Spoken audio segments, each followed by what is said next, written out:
What's up, guys? It's Dave, Duncan, Kyle. Forgot And where I we have to put the camera things into the order that they appear remember. on the screen. He's visualising it. See, some people just think we do this off the cuff. Dave no. is mentally visualising the review. How it will look, storyboarding it out, just for you guys out there. Absolutely. Dave is mental confirmed. I'm going to prep. It goes into this, by the way. Back for another album review. And for this review, Duncan Kyle and I have been checking out the new album from progressive powerhouse Crown Compass. The band's new album, The Drought, will be released on April 8th. So, gentlemen, after a few years of silence, former Textures vocalist Daniel DeJong and guitarist Joe Tal. DeJong. It's my favourite. It's my favourite kind of mustard, Dave. Is that true? Yep. Really? Interesting. They have joined forces with former Pestilence and Exhibious drummer Yuma van Ekelen, currently with Our Oceans, and former Cynic and Exhibious bassist Robin Zielhorst, currently with Our Oceans. The result is Crown Compass and their debut album, The Drought. Drums were recorded in August 2020 at In The Room Studio, Netherlands. Guitars recorded at Joe's house. Bass guitars recorded at Robin's house. And vocals recorded at, you guessed it, Daniel's house. The album was mixed by ex-Cynic and Exhibious guitarist Timon Krudnier. Nailed it. Currently with Our Oceans. All you have to do is cough, Dave, when you're doing it. Right. No Tim Crap. So he mixed it. He mixed it, mastered by Brett Caldas Lima at Tower Studio. So, it has been, 5 years since Textures called it a day, I think, about that? I was led to believe it's been 1 week. It's been 5 years, apparently, since Textures split up, Dave. Yeah. Good old Textures, they were a band that had, well, for me anyway, always had something kind of unique about them. Like, you could always tell. I think when they you were listening. ahead of their time. Probably. I think there was Textures appeared to be especially when Polars come out. That album, I think, was maybe about 5 years ahead of the curve of where music was going, and you could certainly hear its, maybe not necessarily its influence, but 5 years on, it was like everyone else had just kind of caught up with them. Yeah. A surprisingly technical band that at the same time were not averse to just hitting you with everything, and just when you kind of thought you kind of had your finger on the pulse of what they were going to do, they were never scared of mixing things up between albums. No two Textures albums sounded totally alike, and I kind of loved that about them. They were always trying. It's going to lead into the review here. They were always pushing things out, experimenting and trying new things, Dave. Yes, for sure. I hope they continued it when they started Crown Compass. Yes. Ominous foreshadowing of the review. Yeah, I was genuinely kind of disappointed when they decided to hang it up. But I suppose this is probably as close as we'll get to a Textures type collaboration. Because unless they do a reunion, but at this stage, well, obviously we've got Daniel and Joe in Crown Compass, but they also did have Bart from Textures involved in writing a couple of the tracks on this album as well. And I didn't really realise how much I kind of missed Textures until I hit the play button, and I was like, that first kind of track, and probably more specifically the vocals of Daniel, because what a voice that guy has. It just range, man. Range. That first track, Send Your Words, it's kind of predominantly a kind of acoustic track, very stripped back, just vocals. Acoustic guitar, I think there's a little bit of bass in there as well, but just kind of eases you gently into the album. But his tone is just so unbelievably good. Did you just go Did I do that? You did. You were like, it's just so And I was like, we got it from the noise, Dave. Yeah. We didn't need the actions as well. Sorry about that. I apologise. What's going on? Didn't do that at all. I didn't. I never really noticed it before, but there's a little bit of a similarity between him and Matthias from Freak Kitchen, another band that I really like. But that first track, I was like, actually, there's there's a little bit of a kind of similar kind of tone going on between the two of them, but that first track doesn't really give you any indication of like how this album is going to sound, because it's completely acoustic. It does bookend though, because absolutely they do basically a kind of alt version of it at the end, which is kind of once again predominantly acoustic guitars, so it's cool. I like it. Bookend. See, what I said this before, just want to stress to anyone out there considering writing an album that I'm going to like. I know there's a very thin pie wedge of people out there that want to do that, but if you're going to do something very, very different at the beginning of your album as an intro, sometimes it's great to do that at the very end as well. But bookend it. So bookend. So they don't fall over, Dave. If you don't bookend your songs, they fall over. Right. Noted. This is like vital information for bands out there, really, isn't it? I think so. I'd like to me. I just thought it was always. We spoke about like when bands do things like in their intro they have tons of samples and electronics and all the rest, and then it is just a metalcore album. After that, you're like, why? What purpose does that? Like, that's the first thing you hear. Expectations go all over the place, and then you take it all out for the rest of the album. At least with these guys here, like they will return to a lot of the themes of this first track here, specifically vocally, but also it's not the only time you're going to hear a more acoustically played guitar in the entire album. They are going to go back to cleaner moments, so it totally works, Steve. Yes. It works. Yeah, I agree. Obviously, that then changes on track 2. A little bit heavier. Things change a little, yeah. I think obviously there was always going to be like some kind of textures type vibe on some of this. Like, it's inevitable. But it's not like another version of textures. There are definitely other influences and styles at play here. I think it still has that like kind of catchiness vocally of textures. The choruses in particular are quite epic sounding, very huge. But overall, this feels a bit more kind of intense in places. It's obviously very progressive, but there's almost like an extreme kind of streak to it. It's like it's not quite death metal, but like there's like a almost like a hint of it, and there's a little bit of kind of like thrash in there as well at times. And just from that second track alone, I was getting little kind of like fragments of like Extol or like early like Destroy Erase Improve era Meshuggah. But also reminded me of a band we reviewed years ago called Insense from Norway. They have that kind of like odd kind of Meshuggah kind of timings, but they also have the big clean moments that really kind of pull you in as well. But here, I think the one thing that kind of stood out to me here was just how kind of meticulously put together these songs are. Like each part feels like it's been really thought out. There's no like generic or like predictable kind of ideas here. It's not paint by numbers type stuff. Also has really clever kind of light and shade throughout the album. Also the kind of the amount of technicality they push at one time without it becoming really messy or kind of overwhelming for the listener. I think that's a tricky balance, especially having like a particular set of individuals who are all extremely progressive. They're all Liam Neesons, is what we're saying from Taken. They all have particular sets of skills that you don't want to fuck with, and at no point do they over-egg it. Yeah, absolutely. Which was kind of that can be the danger sometimes when your background is coming from that. Like I said before, where you were the band that were pushing the genre. Like Sixth, I benefited and also at the same time I think been hindered a little bit by that.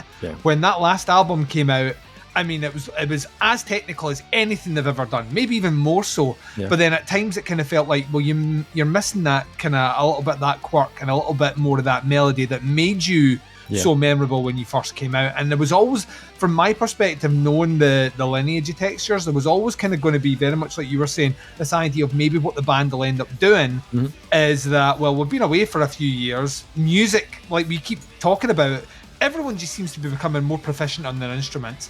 That there's a need to kind of set the flag in the sand as, right, well, we're pushing it to the next level.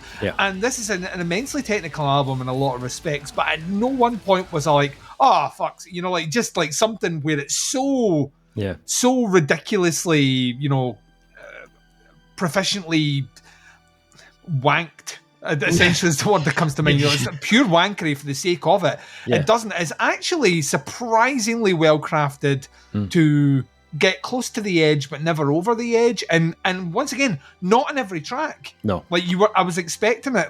There are sections. We're talking vocally here. There are sections in this one where it is damn near like stadium rock style vocals, with the backing vocals in particular. These big, you could just like imagine like a massive auditorium and everyone singing along, in a way which kind of took me back, because Textures always had they always had the huge melodies, but it was never at a point where I felt like the microphone would be pushed out and the crowd would start singing back. There's a couple of songs on this one where the choruses are designed in such a way that I'm like, oh, you could have that mic out there and everyone could be singing and it's going to sound fucking huge. And just things that surprise me, but like a welcome surprise, as opposed to like a predictable surprise, which is, you know, as two words clashing together. But, you know, I kept expecting it to fall into a formula where I was like, oh, well, that's Textures. And I never got that at any point. Although, like you say, whilst listening to it, you can hear clearly whether it's a particular guitar tone or it's like something in the vocals, it takes you back to those releases. I find that really interesting. I don't know how much of that is the other guys in the band. Well, that's the thing. Joe Tal, who's of the guitarist, he has pretty much written the majority of this. Right. And he only joined Textures in maybe after Dualism, maybe. So he was quite late on in joining the band, but you can still hear it. You know, you can still, plain as day, you can still hear the kind of Textures influences in this. And I was kind of worried, like this could be like just an album filled of very impressive musicianship, but without lesser Texture songs. Not so much kind of substance to it. But I think they've managed to keep the balance of this pretty good. Like most of the tracks have, as you say, like a hook or a moment that will last 100%. With you after it's finished, both musically and vocally. And they also, like as you said, they place in those kind of like breathable moments during the album to give you that like moment of calm before unleashing the next track on you. So although like this is 9 tracks long, but 2 of those tracks are acoustic, the first and last track, and then you've also got that mid-album interval type track as well. But musically there's a lot to like whatever your preference is.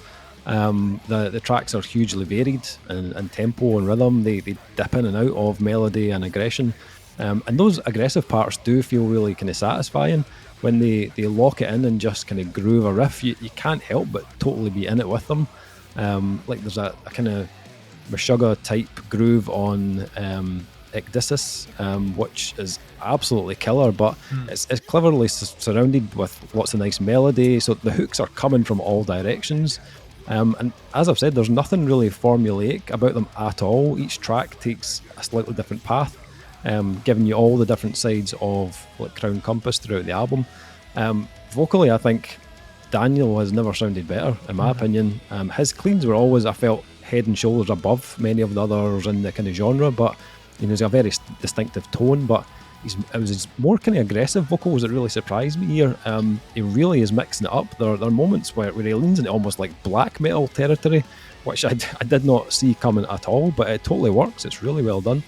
I think I only have really one kind of small kind of criticism with the album, and it's not really a huge issue to be honest, but I think that there are a few tracks that wander into that like 7, 8, 9 minute type region.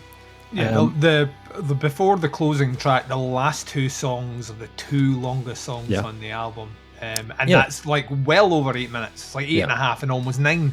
So you know, and that's especially when you're pushing it towards the end of when you've already got an album which is kind of heavily stacked on the front end as well. You come off like one of the shortest tracks on it, and then it just clobbers you with 2 huge sounding songs that go on for a while, and they're absolutely packed with ideas. There's a lot going on with, like, sometimes those tracks are the progressive sections feel even more kind of pronounced, and that's fine, but because of the length and the amount they've packed in, sometimes I felt the hook was a little too diluted by its kind of surroundings. It didn't have the same kind of grip as some as the other tracks. Like Transborder Migration was one of the tracks where I felt like I was waiting on that kind of big moment, and it didn't really hit home for me.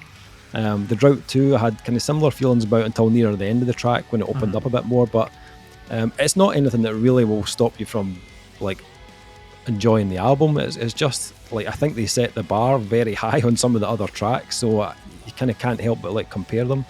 Out with that though, like for a debut album, like it's pretty exceptional, to be honest. Not many bands will kind of knock it out of the park like this on a first album. You know, they have a ridiculous amount of experience and knowledge behind them, so maybe it's not a huge surprise, but still thoroughly impressed with this, and I'm glad to hear that, you know, some of the guys from Textures are continuing on, because they're very, very talented guys. Kyle, haven't heard you mention anything so far, so I'm interested to hear what you think. Were you a fan of Textures? That'd be interesting, because I don't know your, like, did you listen to them when they were around? Yeah, I got a few of their albums. I think I even did a review for Rock and Reel. Oh, did you? That wouldn't surprise me. Yeah, I think I did. That's surprising that Dave gave it to you and didn't, like... Yeah, it does, yeah. Cling on to it like, like it was a life vest and he was off the Titanic. Either I did it or he said, listen to this or die. That sounds more like Dave now. Yeah. No, I mean, I remember Textures, and I was sad when they broke up too. I was like, but why? Come on, you guys are so good. And they're like, nah, fuck you, Kyle. In specific.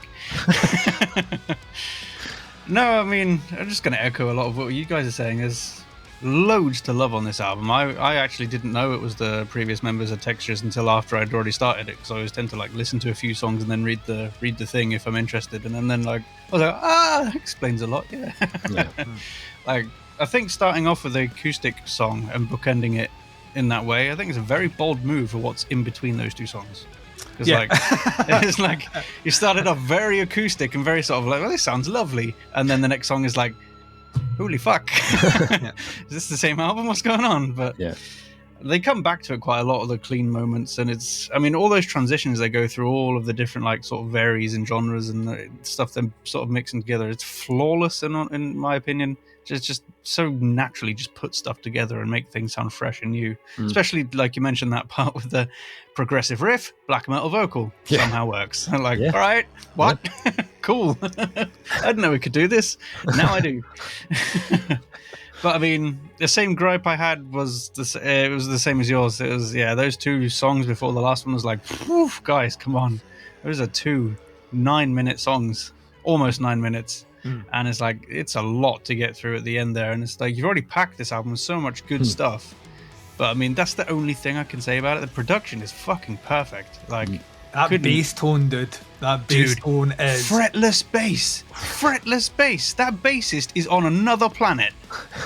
I want to pick his brain and like his fingers and stuff, because like, what the fuck, he's such a tasteful bass player. Like, he's playing just sort of not standard, but pretty good, like just bass stuff. And then every now and then he would throw in this tasty lick, and it just blew my mind. Yeah. And on the first song and then one of the other songs, he was playing a fretless bass. I'm like, playing it so well. Like, if you listen to obviously like Cynic, he's been in before, but Obsidious, the other band he was in, like they are like crazy progressive. Like the playing on that is insane.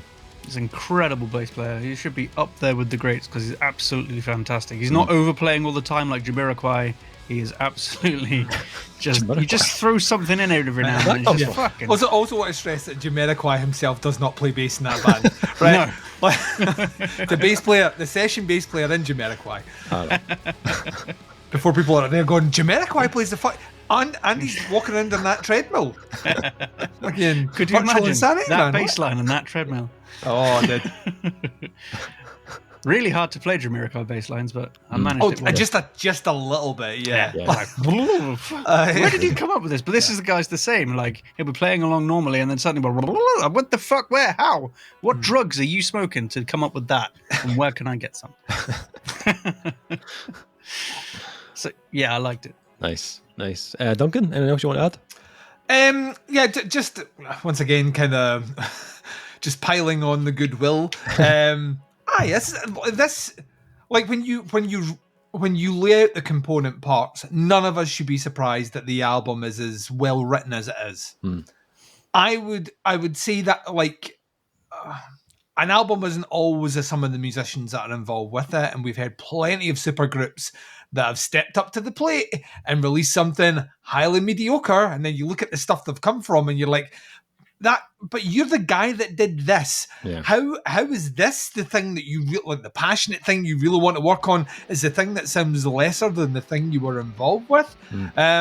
So they've taken off in a different direction whilst very much keeping true to their roots. I think that's really good. I think the inclusion specifically of those, like, I use arena rock as a term. It's not arena rock, but it's those big kind of hard rock hooks and the vocals. I think that is genius, and you get enough of them to the point where they make an impact and they're memorable. They're not in every single song, nor should they be in every single song. I think the production on this, after hearing you say, well, the drums are recorded here, the guitarist did some stuff over there, it goes to show the technology really, like that the COVID era technology of people just being like, oh, you know, borders and all the rest will not stop us writing music. Like the great Jeff Goldblum said, life finds a way, Dave. Finds a way. And you hear it on this album, there's so much that you would think would be, especially this genre, progressive stuff in particular, I always assume with a group of musicians in a room just bouncing ideas off each other, but like physically having that connection of being in the room to try, well, is this too much, is it too little, or what? The fact that they're doing this and you get those progressive technical elements in here and they appear to be all written and crafted remotely from each other is, once again, it's kind of staggering. It's full of great tracks. We mentioned, I don't know if we actually did mention track number 7, which is the one that definitely towards the end had a bit of a Jamiroquai I feel, because it does kind of go progressively funk with a little bit of, I thought it was synths, I might be wrong, a limited number of heartbeats. It's great. It's got a really quirky, kind of really funky, really kind of personable end to it. And at times wouldn't sound too dissimilar to some of the more quirky moments on something like a Boss Colloid, just produced differently. The whole thing hangs together. Vocally, I'll agree with you, Dave. I always love these vocals. I think he is just hitting his stride now. Like, his range is opened up. He's daring to push his vocals in the aggressive tones further. And guess what? Turns out he can do it really fucking well. Yeah. Which is always that horrible thing when you realise someone that can really, really, really sing well can also scream really, really, really well. It should be one or the other. It's what the ugly band members with the string instruments are there for, is the bad screaming in the background. There's no getting around it. It's a tad too long. I think it's loaded in such a way where you're pushing too much towards the end. However, tracks 7 and 8, which are the two longest ones, are real odysseys in terms of ideas, craftsmanship, songwriting, and like we said before, it does feel like this has been almost storyboarded out. The precision in the movements between sections is flawless and fluid. So even lyrically, it feels like that as well. It feels like a kind of almost like a story. The album. Oh, all the way through it. So like, what I'm saying is, this kind of feels like, to me, you going out and being given the option of ice cream or cake and ice cream, and you order the cake and ice cream and then moan that it's too sweet. You know what I mean? That's literally what I'm. It's the kind of thing here. It's like, there is no element in here that I thought was overdone, bad, poor, there's none of that at all. It's maybe just a little bit too much of it, but hit me at the right time of the day, hit me in the right mood. I will breeze through this album with joy and not feel the length of it. It's not an album that I could just easily spin on because of its length.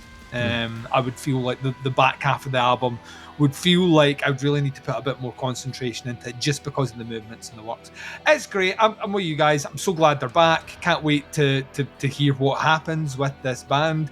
They have maybe the most black metal, non-black metal album cover yet this year, with burning buildings, a horned black goat, and like a woman possibly dead or having a nap. Who knows? Who knows? But yeah, I'm down to clown with Crown Compass. I think they will be an interesting talking point at the end of the year.